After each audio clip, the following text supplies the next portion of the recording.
Assalamualaikum warahmatullahi wabarakatuh. Selamat malam, selamat bertemu kembali dalam dialog kita malam ini, dialektika. Dan ini adalah bagian kedua dari penjelasan Daron Acemoglu dan James Robinson tentang mengapa negara bisa maju dan mengapa negara bisa gagal. Pada bagian pertama sudah dijelaskan tentang bagaimana pengaruh institusi yang inklusif yang memberi kesetaraan dan ruang kebebasan berusaha dan memberikan kesamaan untuk semua pihak dan golongan. Dan kemudian ada kelompok yang biasanya gagal, itu adalah kelompok yang melakukan kebijakan pembangunan yang sifatnya ekstraktif. Yang dimaksud dengan ekstraktif itu adalah bagaimana mereka mencoba untuk bisa hanya melakukan kesempatan yang baik, yang terbuka pada kelompok dan golongan sendiri, dan biasanya itu adalah dari pemerintah, penguasa, dan kelompok-kelompok misalnya terutama sekali misalnya pada orang-orang kaya atau keluarga yang mencoba menutup diri dan memberikan tidak hak yang sama untuk berkembang pada semua golongan. Pada bagian kedua ini, kita menjelaskan sebenarnya contoh negara yang ekonominya eksklusif dan negara yang ekstraktif. Artinya adalah negara yang berhasil maju dan negara yang gagal. Dan kemudian ada beberapa contoh yang akan bisa diberikan pada bagian berikut ini. Yang pertama sebenarnya contoh yang berhasil itu adalah Amerika Serikat. Tentu bukan hanya Amerika Serikat, tapi beberapa negara di Eropa juga. Saya pikir banyak sekali negara-negara Eropa sekarang itu yang makmur, mungkin lebih makmur, lebih aman dari Amerika. Tapi yang diberikan oleh Daron dan James Robinson itu adalah contohnya sebenarnya adalah Amerika. Dan dikatakan bahwa Amerika itu melakukan kebijakan yang sangat inklusif, terutama sekali misalnya dalam permasalahan ekonomi. Dan ini sesuai dengan teori yang dijelaskan bahwa negara Amerika itu memiliki sistem ekonomi yang memberikan hak dan properti yang kuat dan memungkinkan kebebasan berusaha untuk semua pihak dan mendorong inovasi serta wirausaha. Sistem hukum yang relatif independen dan efektif ini memastikan kontrak dihormati dan hak-hak semua orang dilindungi. Teman-teman sekalian, jadi jelas sekali yang dikemukakan oleh Daron ini tentang bagaimana institusi ekonomi itu sangat berpengaruh untuk bisa memajukan ekonomi dan mesejahterakan masyarakat. Yang kedua, di sini dikatakan bahwa institusi dan politik Amerika yang cukup baik demokrasinya itu memungkinkan partisipasi politik yang luas, dan dengan demikian pemilihan umum yang bebas dan adil, ya walaupun tidak seperti yang sebenarnya, misalnya seperti lingkaran masyarakat, tapi lebih bebas dan adil, apalagi misalnya dibandingkan dengan pemilu kita yang kemarin.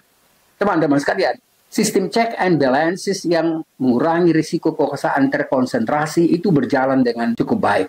Dampak dari dua hal yang dikatakan di atas adalah lingkungan yang mendukung inovasi dan kebebasan berusaha telah menjadikan Amerika Serikat salah satu negara yang terkaya dan paling maju di dunia. Teman-teman sekalian, tapi kita sekarang mulai melihat seperti apa yang kita jelaskan pada bagian sebelumnya. Ada misalnya kita lihat sekarang perubahan perkembangan baru misalnya dengan munculnya beberapa negara di Asia yang dianggap bisa sekarang itu sebenarnya menghilangkan atau meminggirkan dominasi Eropa, Amerika Serikat ini sekarang ini, dan itu sudah kita jelaskan ketika misalnya juga dikemukakan terutama sekali oleh tiga tokoh besar yang berasal dari Barat, yaitu Presiden Prancis dan kemudian bekas Perdana Menteri Inggris Tony Blair dan Profesor Noam Chomsky dari Amerika Serikat. Jadi Presiden Prancis, kemudian Tony Blair, dan kemudian Noam Chomsky, mereka memang melakukan kritik yang sangat mendasar terhadap bagaimana misalnya Amerika itu sekarang sudah dianggap mulai kehilangan pamornya sebagai kekuatan dunia, yang dulu dianggap satu-satunya dan sekarang sudah mulai beralah ke timur. Jadi dampak lingkungan yang mendukung inovasi dan kewirausahaan di Amerika selama ini itu menjadikan Amerika salah satu negara terkaya dan paling maju di dunia. Tadi sudah kita katakan mulai ada perubahan perkembangan baru. Dan contoh negara dengan institusi yang ekstraktif, yang gagal, tidak berhasil melakukan perubahan, itu di sini diberikan Zimbabwe. Jadi Zimbabwe ini sebenarnya salah satu negara kecil di Afrika, dan mungkin beberapa negara lain juga dialami oleh Zimbabwe ini. Dan institusi ekonomi Zimbabwe itu mengalami perampasan hak properti. Jadi tidak ada perlindungan, tidak ada hak azazi yang sangat dilakukan dengan baik pada masyarakat, dan dengan pemerintahan yang sering sekali menyita tanah dan aset tanpa kompensasi yang adil. Teman-teman sekalian, kalau misalnya dibicarakan di sini tentang pemerintahan yang sering sekali menyita tanah dan aset tanpa kompensasi yang adil, mungkin dalam beberapa hal yang mendekati juga terjadi di Indonesia. Di mana misalnya ada kita lihat banyak sekali, paling tidak misalnya beberapa orang memiliki tanah yang sangat luas, sementara banyak sekali masyarakat yang tidak mempunyai tanah walaupun 1 meter sekalipun. Jadi korupsi di Zimbabwe sebenarnya korupsi yang merajalela dan kesempatan untuk bebas melakukan ekonomi sangat terbatas, dan hal ini sebenarnya memberikan satu keterbatasan bagi kebebasan untuk berusaha atau berwira swasta. Teman-teman sekalian, jadi institusi politik kekuasaan di Zimbabwe dan beberapa negara lain sangat terpusat pada elit politik, terutama di bawah pemerintahan Robert Mugabe yang sangat otoriter. Teman-teman sekalian, otoritarianisme itu sebenarnya suatu bahaya bagi masyarakat dan negara. Dan itu juga sebenarnya merugikan bukan hanya misalnya untuk satu era, tetapi bisa saja misalnya terus berdampak pada era-era berikutnya atau misalnya pada pemimpin-pemimpin berikutnya. Jadi terutama di bawah pemerintahan tadi saya katakan Mugabe yang otoriter itu, dan pemilu seringkali dicurangi dan kebebasan politik yang sangat dibatasi. Teman-teman sekalian, tentu jelas sekali kalau misalnya dikatakan tadi juga pada bagian awal itu jelaskan bahwa demokrasi dan hak azazi itu sangat berkaitan sekali dan berpengaruh sekali tentang perkembangan dan kebebasan baik berekonomi misalnya juga kebebasan untuk azazi dan seterusnya. Itu sebenarnya mempunyai hal yang saling berkaitan dengan memberikan kebebasan untuk berupaya menghargai demokrasi, menghargai kesetaraan. Itu pasti memberikan ruang yang lebih bagus untuk kemajuan daripada hanya misalnya memberikan kesempatan pada kelompok tertentu, pada lingkungan tertentu. Yang berikutnya di sini dampaknya adalah jadi dampak pemerintahan yang sifatnya ekstraktif itu adalah institusi ekstraktif menyebabkan ekonomi Zimbabwe runtuh dengan inflasi yang sangat tinggi, pengangguran massal, dan kemiskinan yang semakin meluas.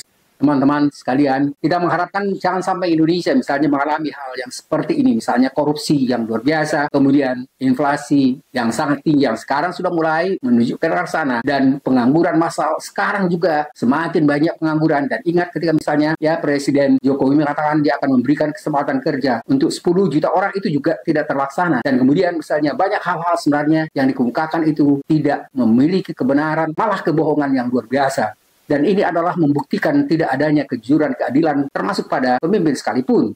Sementara tadi katakan ada harus penghargaan yang sama, memberikan yang sama, memberikan demokrasi, itu sangat berperan sekali untuk kemajuan satu bangsa.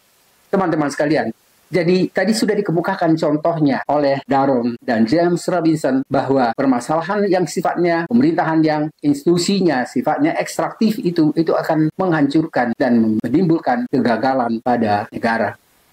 Berikutnya di sini dikemukakan tentang perbandingan bagaimana kalau satu institusi atau pejabat mendorong partisipasi ekonomi yang sangat luas, jadi yang inklusif, dia memberikan dorongan partisipasi ekonomi yang sangat luas. Kemudian kalau kita bandingkan dengan poin yang berikutnya itu adalah bagaimana memiliki supaya sistem yang baik pada politik itu yang demokratis itu dan transparan itu sebenarnya mendorong inovasi dan pertumbuhan ekonomi yang berkelanjutan. Teman-teman sekalian, jelas sekali kalau misalnya kita memberikan kesempatan dan kepercayaan pada semua pihak secara bebas, secara terbuka, itu akan memberikan kebebasan yang bersifat demokratis itu dan transparan, itu menyebabkan orang saling percaya dan tidak saling mencurigai dalam berusaha dan dalam apapun yang dilakukan, dan hal itu mendorong inovasi dan pertumbuhan ekonomi yang berkelanjutan.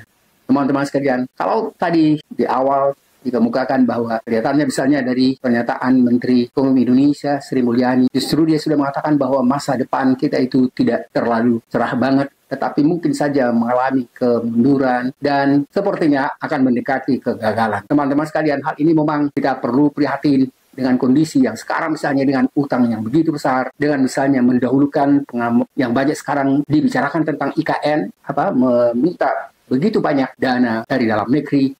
Sementara dana-dana yang dikatakan oleh Presiden bahwa puluhan pengusaha-pengusaha besar dari beberapa negara itu berebut untuk bisa memberikan bantuan, sampai sekarang tidak ada satupun yang ternyata benar. Teman-teman sekalian, jadi kalau begitu bagaimana misalnya kita bisa mengharapkan adanya satu ciri demokratis, transparan dalam politik yang bisa lebih memberikan ruang kebebasan dan kepercayaan pada masyarakat, dan bukan hanya dalam negeri, apalagi dari luar negeri untuk bisa membantu apa yang diharapkan. Jadi kalau sebelumnya kita jelaskan tentang bagaimana misalnya dampak dari pemerintahan yang sifatnya kebijakan yang sifatnya inklusif, sekarang kita mencoba untuk memberikan contoh dari yang eksklusif. Jadi kebijakan yang memusatkan kekayaan pada kekuasaan kelompok-kelompok tertentu atau elit dan misalnya para kroni-kroninya.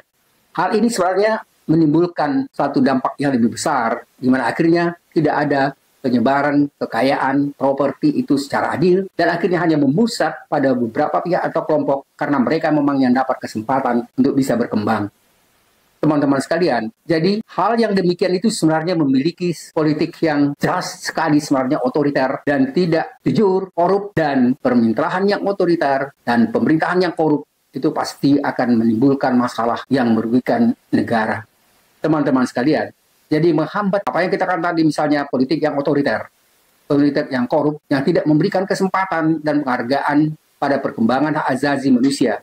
Itu jelas sekali menghambat inovasi dan menyebabkan terjadinya stagnasi ekonomi kalau bukan kemunduran, dan itu berdampak pada berkembangnya kemiskinan. Teman-teman sekalian, selama 10 tahun yang terjadi dalam pemerintahan sekarang ini, kita bisa bertanya apakah misalnya memang yang terjadi adalah semakin menipisnya kemiskinan, semakin sejahteranya masyarakat, atau justru sebenarnya yang muncul adalah berkembangnya kemiskinan. Dan kadang-kadang kalau kita dengar pernyataan dari media, dari 3 anak yang baru lahir, 1 orang diantaranya mengalami stunting.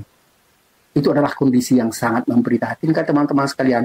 Dan kondisi seperti ini tidak bisa kita biarkan, dan ini adalah tanggung jawab bersama untuk bisa menyelamatkan warga negara Indonesia ini. Dan mudah-mudahan kita bisa memperjuangkan kondisi yang lebih baik ke depan. Tapi kalau saya sendiri sebenarnya merasa agak tidak begitu memenuhi harapan bahwa akan ada perubahan yang cukup berarti dengan pemerintahan ke depan. Teman-teman sekalian, mudah-mudahan ada perubahan yang seperti yang kita harapkan itu tidak terjadi, tetapi yang terjadi adalah yang berbeda dengan apa yang kita harapkan itu, sehingga akhirnya terjadi perkembangan dan kemajuan dan kita tidak mengalami kegagalan. Dengan demikian, saya pikir sangat memberikan bantuan pemahaman kita mana misalnya sebaiknya negara atau pemimpin negara itu melakukan kebijakan dalam pengembangan ekonomi, politik, dan demokrasi. Terima kasih teman-teman sekalian, mudah-mudahan ada manfaatnya. Selamat malam. Assalamualaikum warahmatullahi wabarakatuh.